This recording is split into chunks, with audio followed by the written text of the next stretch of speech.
Welcome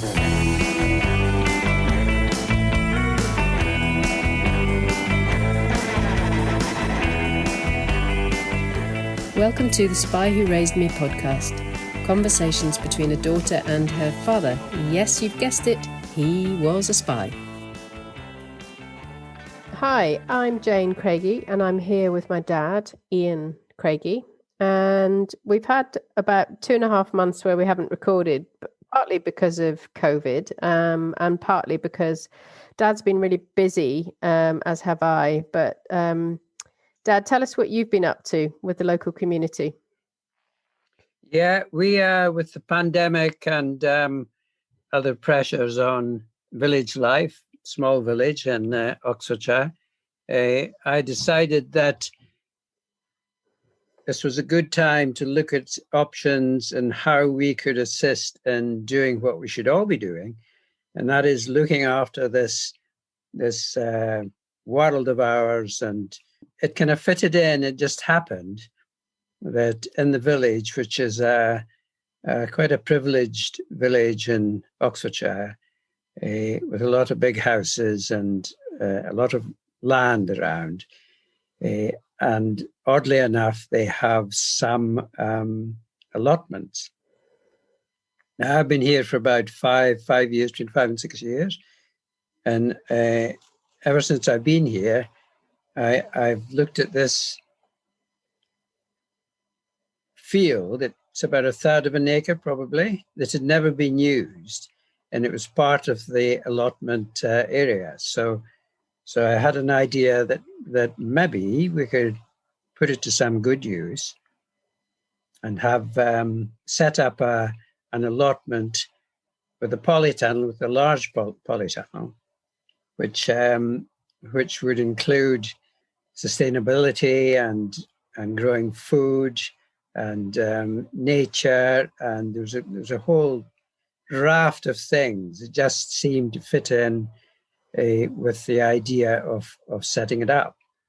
So we did that probably 6 months ago, I guess, and one of the local trusts in the village had some money, and they were looking to spend some of it. So I did some research and put it to them that if we could set up this community-based thing with a relevance to children, particularly children, and to get them into doing various things like appreciating nature and so on and so forth. So I looked at what we could get for the money that they had available. So I sourced this 40-foot by 14-foot polytunnel, which the trust agreed to fund. It was £1,400, which I didn't think was a huge amount of money, but when it came, we looked at it and thought, "Oh my God, this is quite a big building," and none of us had any experience in erecting polytunnels. I think the only experience I've had of polytunnels was Jane's polytunnel in Scotland, which she uses for producing all sorts of wonderful food. So anyway, we started up with this, eventually got the polytunnel up. They're not easy to erect. And we got a number of people on board who were of similar thoughts to me, had similar thoughts to me, and some children. So we got them all together, started looking at the possibilities of doing various things. And so now, within the last few weeks, we've got the polytunnel up. It's almost full of raised beds. We have at least a dozen children who have come and planted, even this morning, planted onions and garlic and flowers. So it's really taken off, and we have the nature of the village is such that there are a lot of elderly people, and sadly, we've lost a number over the past few months, not through COVID-19, but just natural causes. So we had 2 or 3 of the widows, as it was, who came and said, "Would you consider doing something in commemoration of my husband?" You see, so that's sort of gone on, and we now have an orchard being planted by a sweet lady who lost her husband. We've got 2 benches. We have a pond. We have a bee's hive going in probably next week, and nature is beginning to, even in the short time that we've been doing this, nature has increased enormously. So we're keeping a check on all the species that we see. We have a Spanish teacher, my Spanish teacher, who's an accomplished artist. So he's we take a photograph, give him the picture, and he paints and sketches whatever it is, a beetle or a bee. And then we're going to put up a huge notice board with all these different animals, birds, rodents, whatever, so that people can enjoy the area, but also bring some knowledge too on how the natural world works. So yeah, very exciting, Jane, and we should be producing vegetables in a few months' time, loads of flowers going in, and loads of cuttings at this time, of course. Now's the time. So yeah, it's good. Fantastic. So you've not been idle, but trying to catch a few minutes to record a podcast has been a bit tricky because of that project. But it's it's lovely to see you doing it, Dad, and you've really driven it from the start, which is great. Well done. And in this podcast, we're going to head to Southeast Asia, and Dad had 2 postings in Hong Kong. The first was in the late 50s, early 60s, and the second was in 1986 to 1988. So 2 very different times, but all during the British rule of Hong Kong. And British rule ran from 1841 through to 1997. So, Dad, we've done a podcast on Hong Kong and Labuan, but when we were chatting beforehand, before recording this podcast, you said that there were some things that you'd remembered about your earlier posting there, that when you were in the Air Force, that you thought was important to share. So I wondered if you could fill us in on what those points were. Yes, sure. Yes, I think the last podcast we did on Hong Kong gave us a sort of idea of what it was like at that time to be in the services and to go to an exotic posting like Hong Kong, because most of us were young and had just left university or left school, so it was quite an eye opener. And what I found when we first went there was that the levels of poverty in the late 50s, I just couldn't believe it, because having come from quite an affluent society, not rich, but certainly we had plenty of food and so on. And I can remember the first trip we had to make, because where we were billeted and where we worked were about 15 miles apart. So we used to have to travel through a town by the name of Yuan Long, village called Campton, to get to work. And I can remember the first journey was such an eye-opener.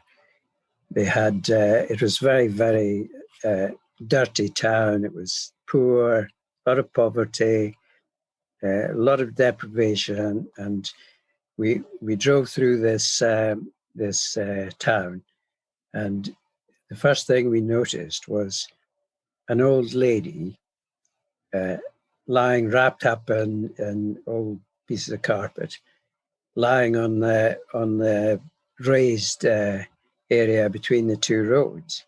And we asked the driver, what's happening? And the driver said, "Oh, don't go near her. She's bad news." And they called her Mad Mary. She was a very, very large Chinese lady who used to accost people in the street and demand money. And she would do that, and she'd been doing it for about 20 years, I believe. And then she would sleep on the piece of ground between the two roads, all wrapped up, and people would shout at her, and you know, they didn't really want her there. But even in the old village of Camden, where some of our servants came from, it was desperately poor. I mean, it was just incredibly poor, and the number of children that were there, and it was a sort of sealed off area. So we were advised not to go inside and to have a look around. But of course, with working with or having some of the people who lived there looking after us in the billets and so on, we picked up quite a lot of information. And one of the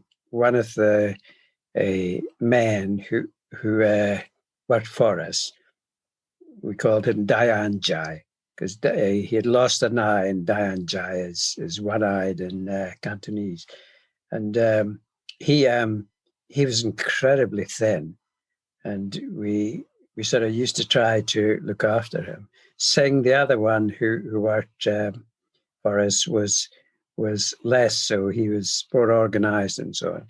But you could see the children, when they brought their children with them, they were emaciated and had all sorts of ailments. And it was really, really sad.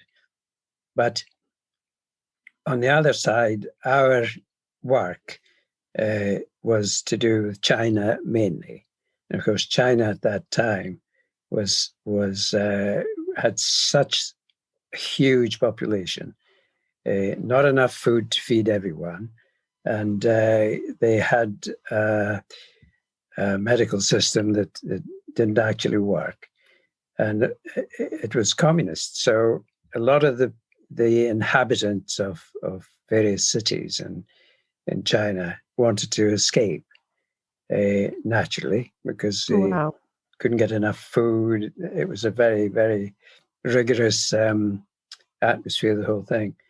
So they used to swim over to Hong Kong and try and escape that way. The direction finding hut that we had was right opposite the closest part of China. So we had people swimming across, some of them drowned. Even walking along the beach, you would find a dead body sometimes. And it was particularly sad. But it's interesting to think that in the late 50s, China was looked upon as a big enough threat to be monitoring what they were doing, the movement of ships, their commerce, their ability to protect their own country, the armaments that we're making, the early signs of rockets being made, and so on and so forth. So we were cooperating with the Australians, with a bigger station, which was also in Hong Kong, and one or two other smaller places around that area. And what we were trying to do was keep tabs on the size of the fleet that the Chinese had, their movements, so that we knew exactly where they were and what they were doing, and also their ability to produce the sort of industry that would provide more shipping, more destroyers, and so on and so forth. So it was fairly basic, because the communications, of course, there had no satellite communications in those days. So they had to resort to wireless and transmissions that were audible, so that if you were in the right place, you could listen to them, with a view to decoding what they were sending, but also to be able to take a direction, finding measurement, and find out where they were. Now, at the time, we were in Hong Kong.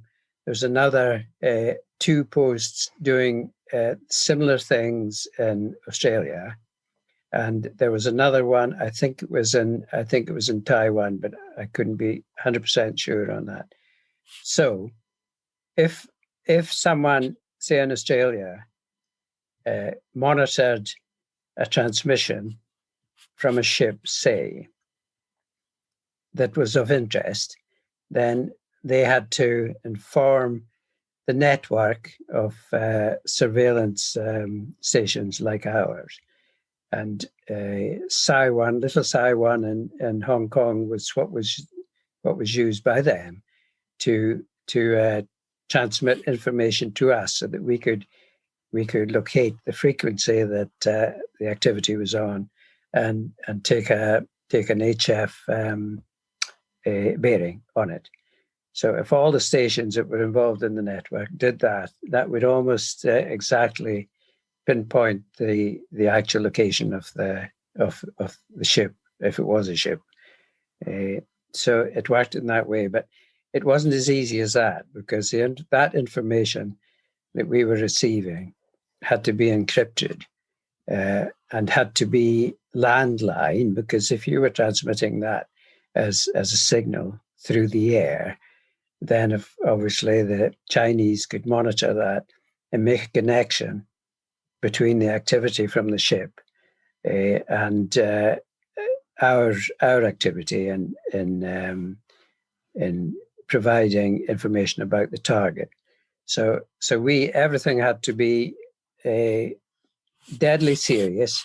So we used landlines for that, so that you couldn't monitor that, or the Chinese or other hostile countries couldn't monitor it. So it was all very closed in, and it was quite, I suppose you could say, primitive, in the sense that when you compare it now with what facilities they have.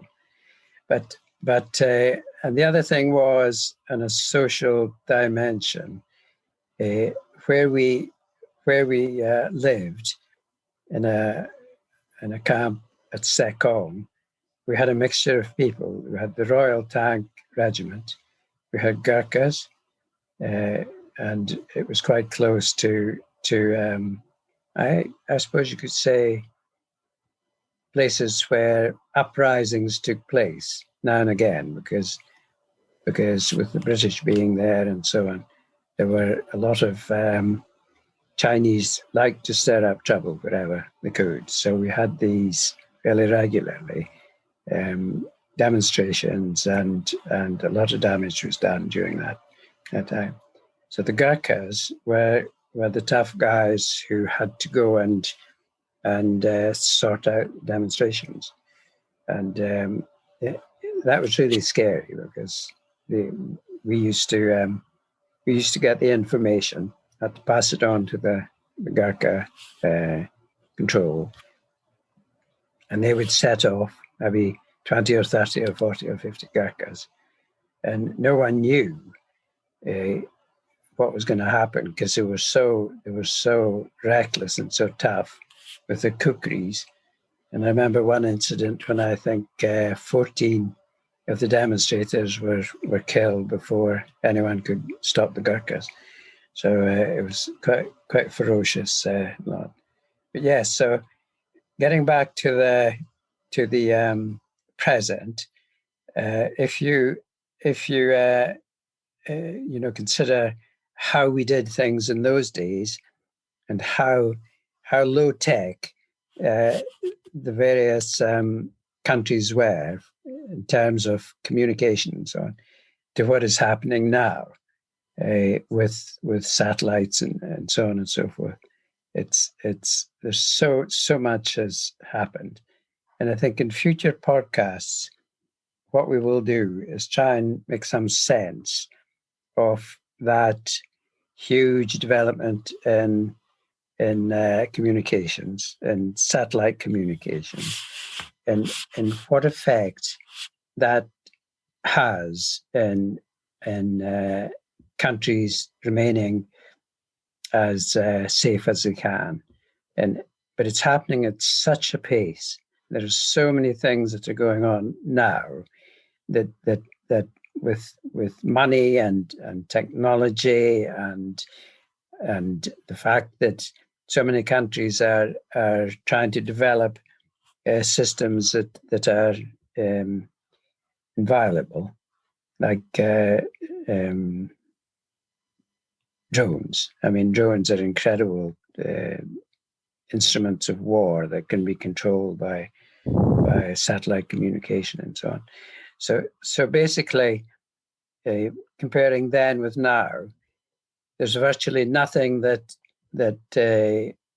around that you could set up that would intercept some of those communications unless you had a huge satellite antenna. So it's changed dramatically, and also because you don't have to be in close to the country that you have interest in.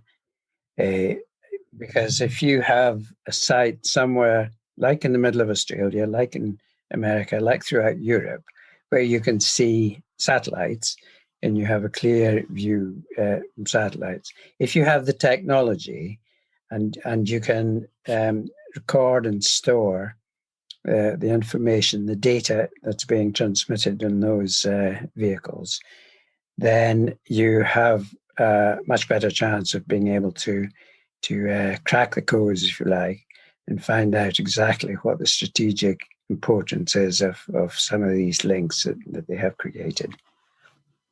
And Dad, going back to the late 1950s, early 1960s, how advanced were the Chinese in listening in return? So how did they do that? Did they do it via radio? Did they do it physically? Did you have people on the ground observing you? You were based very close to the border. Did you have people observing you? How did they listen, in inverted commas, to you? Yeah, it was very similar to what we were doing, what the Allies were doing. And they had the benefit of having a vast country that they could use. And they did that. I mean, they would set up something in the south of China to monitor what we were doing in Hong Kong, for example, because they were always very interested in that. And they've always had their eye on Hong Kong, of course, but Taiwan and so on. So all their stations were established in such places that they keep an eye on any developments, just like us, just like we were doing, any movement of troops, any connections, say, with the Americans. That was very important to them, because even in those days there was trouble between the two countries. So they were doing precisely that, except that they had other things in mind. They wanted to if they could, annex any countries or large areas around China, which would give them the ability to grow food and survive. So their base, if you like, was huge. They could have a station every 500 miles or so within China, so they didn't have to use other countries as bases. They could keep an eye on troop movements, on aircraft carrier movements, and so on and so forth, from within the safety of their own countries. So there was a difference there. Yeah, amazing.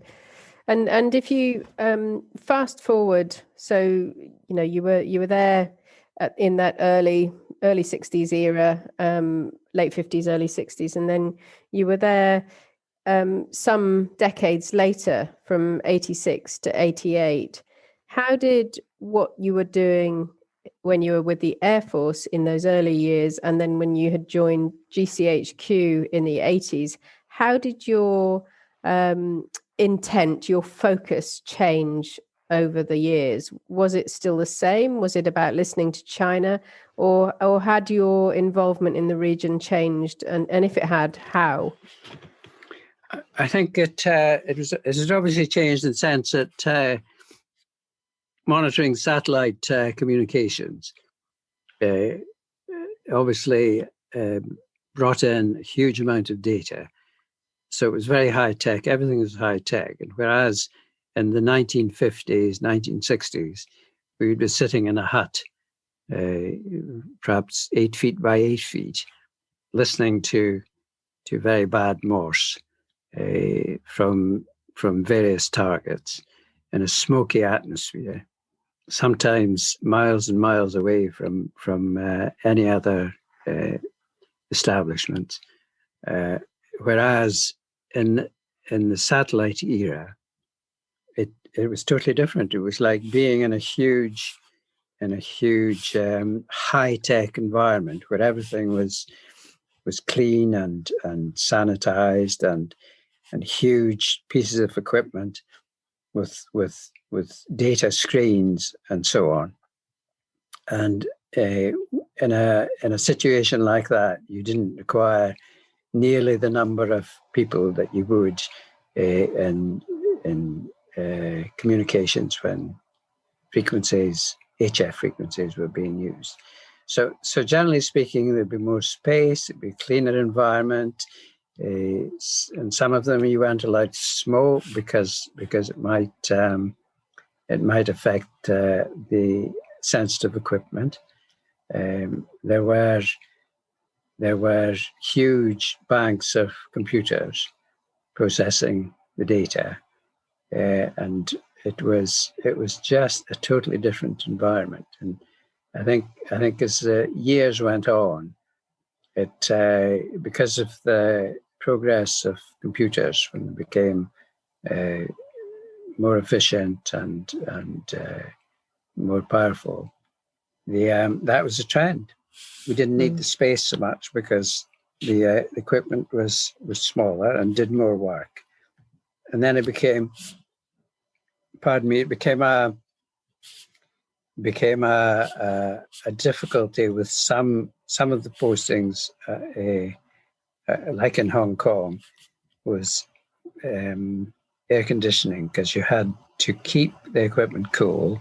And of course, that in a hot climate, that was not very easy. So you would have the background hum of air conditioners and filtered air and neon lights and probably a tenth the number of people that heretofore you would have had. So it was a different environment altogether. And you were, it was a very different era as well. I mean, you were, so in 1988, you were less than a decade when you left Hong Kong for a second time. You were less than a decade away from Hong Kong going back to the Chinese. How did that change the dynamics of Hong Kong from an intelligence point of view? And also, how welcome were British diplomats and British intelligence during that 86 to 1988 era? Yeah, I mean, that there was always been friction between China and Hong Kong, because the Chinese always thought that Hong Kong should have been ruled by them. And of course, the fact that there were so many Europeans, Brits in particular, in Hong Kong, it was always an issue. And when Patton was governor, of course, he had to negotiate the clause that allowed us to hold on to Hong Kong, but we had to accept certain things that the Chinese wanted to do. And of course, from the Chinese point of view, Hong Kong was a center of commerce. It had excellent facilities. It had a brand new airport, which was built in the sea. It had it had all the technology. It had a lot of the financial institutions like HSBC in Hong Kong. So it was a prize that they would have used to inject some pace into their own economic expansion, which was substantial. So it's always been that way, and I think whether you applaud China from the way they've done what they have done, and they've more or less reached the goals that they wanted to reach, or are still some are not realized yet, but they've done it without fighting wars, and it's something that we forget. I mean, apart from skirmishes around Pakistan and so on, Manchuria, Mongolia, and Taiwan, South Korea, they really have not had any huge wars like some of the European nations. So they've prospered in that respect, and even with the Hong Kong situation now, I mean, I don't think with a communist government that there's very much we can do. I mean, you can protest, and like the Uyghurs, incarceration, and these big camps that they're building. We can all say what we think. The United Nations and various political bodies can criticize and say, "Oh, it's awful. You're in terms of human rights and so on."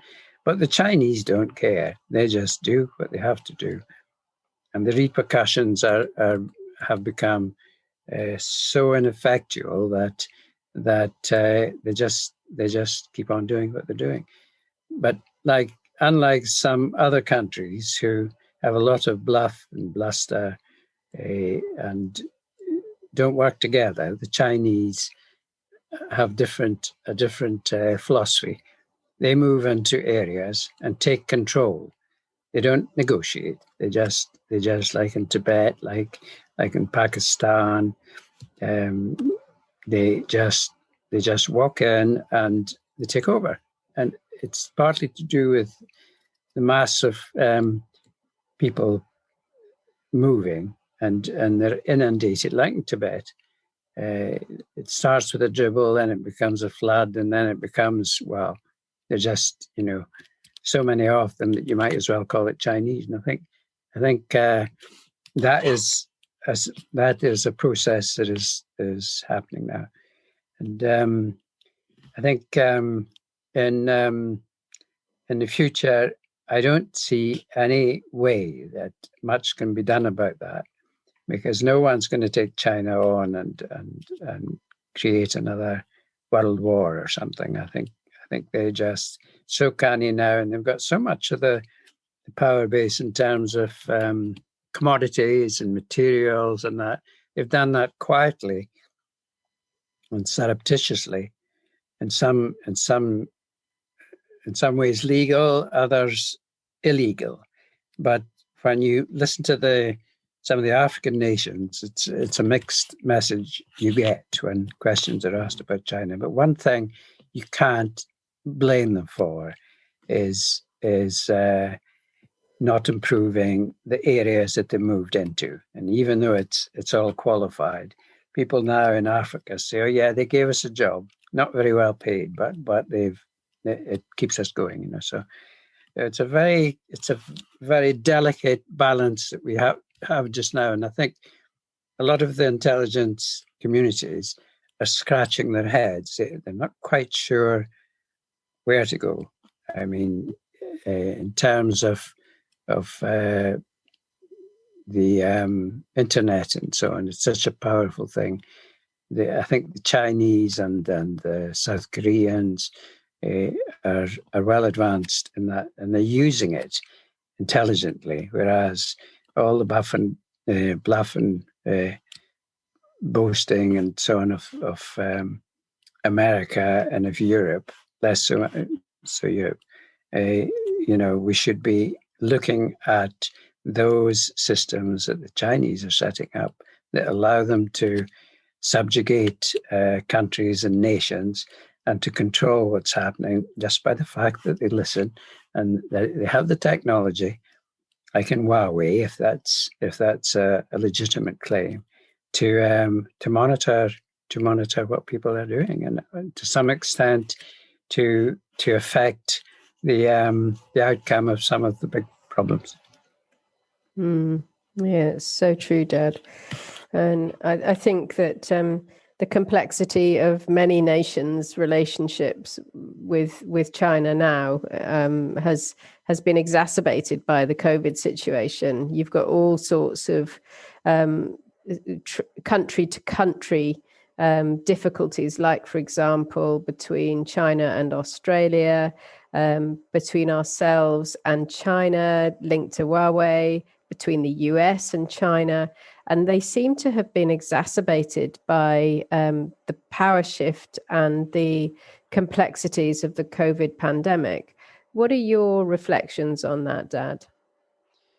Yeah, I think that's the case. I mean, I think, the start of the COVID-19 epidemic has been well publicized by Donald Trump by calling it a Chinese virus. But I mean, in terms of that, where it originated, I mean, there's no way that with such a big population in those countries, Vietnam is the same, China, Laos, they have meat markets, and because there's poverty in those countries, perhaps not so much in China, they eat anything, and it's a survival thing.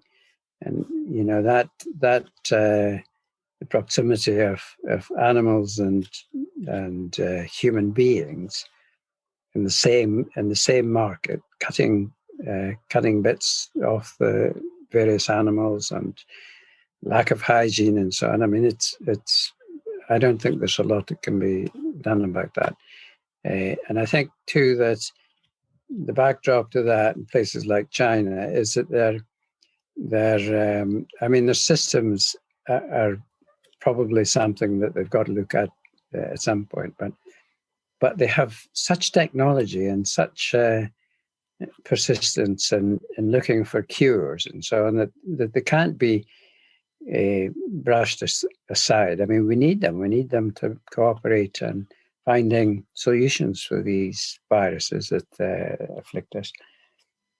So it's an interesting era ahead of us, I think. Yeah, their power is certainly going to grow, isn't it? On every level: medical, engineering, technological, even things like democracy and world trade. They are mighty, and they are absolutely embedded now in the global economy. So we're going to have to find ways to work with China and not without them. Yes, that's exactly what I feel too, and I think that we're going to have to suffer their political arrangements. In the meantime, there's not a lot we can do, because I mean, you can't suddenly say, "Oh, you can't do that." It's that you're contravening human rights and so on, because they'll do what they have to do. So we have to find ways of negotiating with them. And I mean, a lot of that's happening. If you talk to some of the people who are now, doing wonderful things, and such things as nuclear fusion and in medicine, they do have a fantastic cooperation with the Chinese. I mean, the Chinese are deeply embedded in American culture. You know, there are millions of Chinese there who have been working diligently in different areas. And I mean, they're there. And so you can't point your finger at China and say they're this, they're that, because there's so much part of the developing world that we have to find ways of working with them, not against them. Yeah, that's so true. But the human rights issue is a very live one, isn't it? And it's over the last 6 months, it's become quite a tragic situation, especially amongst the young citizens of Hong Kong that want to see change. And they're basically getting squashed for any protests, whether they're peaceful or not. They're getting squashed for trying to have their say. And for behaving as if the country is still a democracy, which clearly it isn't. Yeah, that's right. I mean, they just happen to be the battleground for that clash in cultures, free enterprise and what the Chinese are. But I mean, I think in some ways, I don't know if you feel the same, that there are changes in China that are quite make things more optimistic than otherwise would have been the case. I mean, some of the officials that they have, you listen to them talking and being interviewed, and they do sound, I think, a little bit freer. But at the same time, you wonder how much they're concealing about the way they organize themselves. And like I say, the Uyghurs are I mean, they can't deny that they're not doing some really objectionable things. You know, they're trying to re-educate them and trying to get them to give up the culture and things like that. Because for China, that's what they do. You know. Mm. Yeah, it's an authoritarian state, isn't it? Yes. And it's something that we can't comprehend in the democracies that we live in. It's just it's an anathema to us. Yes. And Dad, at the moment, so 1997, we walked away from Hong Kong. There were promises made by China. But there's still the legacy of that relationship between Hong Kong and Britain, and it's an uncomfortable one for both countries. And probably it's most uncomfortable for China because there's been posturing recently from the British government that they will take people who want to flee Hong Kong. We will take them into Britain. How do you think the security services, GCHQ, MI6, and also the diplomatic service will be viewing those kind of promises from the British government? Well, I have to say that, I mean, a lot of the rhetoric you hear and with respect to Hong Kong is posturing. It doesn't mean anything. And I think that as has happened frequently in the past in Hong Kong, it doesn't matter what you say and what courts you threaten the country with. China will do what they want to do. And I think that the demonstrations in Hong Kong were unfortunate, but you could see that they were crossing the line when they started burning buildings and so on. And I think the puppet that China had in Hong Kong, her name escapes me, but she wasn't strong enough, and neither did she have enough ammunition to fight what China were trying to do, which is re-annex the island of Hong Kong. Yeah, it was Carrie Lam, wasn't it? Carrie Lam, that's right. Yeah, I mean, the fact that did they call her the chief executive of Hong Kong? I mean, that says it all. She's not the president, not the prime minister. She's the chief executive. Yes. So she has an executive role that is very much led and orchestrated by the Chinese government. Yes, yes. In your business world, Jane, do you have any dealings with the Chinese? No, Dad. No. I mean, I've come across so working in agriculture. I have come across a number of businesses that are active in China in the agricultural sphere, and they are really, really progressive. You know, they're trying to ramp up production in their country, as we all know, and that's through the acquisition of land offshore. Yes. It's the acquisition of skills, and it's also they've been, the people that I've met have been amazingly entrepreneurial and almost a bit like magpies going around the world trying to find out the best ways to run dairy farms, for example. And the investment that's going into their agricultural infrastructure is quite exceptional. And so some of the carrot and stick with which we've been able to negotiate with China, you know, like for example, they need food and they need animal feed. Well, if they get to a point where they're producing a lot of it themselves, then actually that need to trade with other parts of the world to get the food and feed they need is diminished. Yes. And that makes, you know, that adds complexity to the discussions, the trade discussions. Yeah, that's interesting. That is interesting. And of course, the pundits now are saying that it's only a matter of time before America and the Chinese are in a position where they could start attacking each other. I personally don't think that would happen, because I think the Chinese are too canny to commit themselves like that. They have other means of ensuring that their base remains a powerful base, and I think that's why in Europe now, in America in particular, I mean, all the posturing that goes on and the threats won't work. I don't think it will. They will work, and I think that unless we all start pulling together and formulating some different way of negotiating with China in particular, I think it'll just stay as it is, and bad-tempered skirmishes here and there, and people threatening to attack other people. So I think until we start changing our own political systems in the West, that we don't look that much like doing favourable business with the Chinese. No, I think you're right, Dad. Well, it's been absolutely fascinating. It's now nearly 6:30 on a Sunday evening, and I suspect you haven't had anything to eat yet. You're right. It's ribeye tonight, Jane. Wow. Supporting the British beef industry.